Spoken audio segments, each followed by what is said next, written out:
महामारी के दौर में भी चीन छोटे और गरीब देशों को धमका रहा है। इसका एक और उदाहरण रविवार को सामने आया। दरअसल नेपाल की मीडिया ने कुछ डॉक्यूमेंट्स के हवाले से बताया कि चीन ने नेपाल सरकार पर साइनोवैक वैक्सीन को खरीदने के लिए दबाव बनाया था। न्यूज एजेंसी के मुताबिक यह दबाव तब से बनाया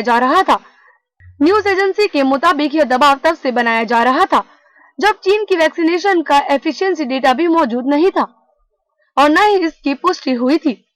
न्यूज एजेंसी ने नेपाली मीडिया के हवाले से इस पूरे मामले का खुलासा किया। रिपोर्ट के मुताबिक चीन की साइनोफार्म कंपनी साइनोवैक कोविड-19 वैक्सीन बना रही है। इसकी एफिशिएंसी पर सवालिया निशान लगते रहे हैं। शुक्रवार को चीन के विदेश मंत्री वांग ये ने नेपाल के विदेश मंत्री प्रदीप जवाली को फोन किया। उन्होंने प्रदीप पर दबाव बनाया कि वे चीन की वैक्सीन को मंजूरी दे। खास बात यह है कि वांग ये ने पहले मंजूरी मांगी और साथ ही ये भी कहा कि वैक्सीन की डिटेल्स बाद में दी जाएगी।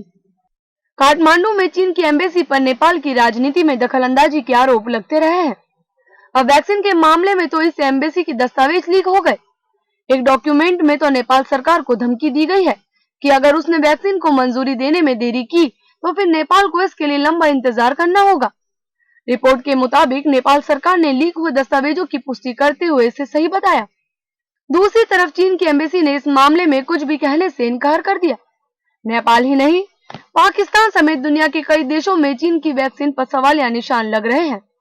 यह मामला इसीलिए भी उलझ रहा है क्योंकि नेपाल सरकार ने पिछले हफ्ते गुरुवार को चीन सरकार को एक लेटर के जरिए बताया था कि कोई भी चीन वैक्सीन कंपनी जरूरी डॉक्यूमेंट्स और डेटा नहीं दे रही है।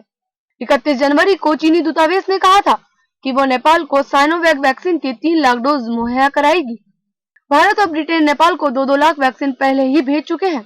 ब्राजील में साइनोवैक वैक्सीन की एफिशिएंसी सिर्फ 50.4% आंकी गई थी। इसके बाद वहां इसके ट्रायल भी बंद कर दिए गए थे।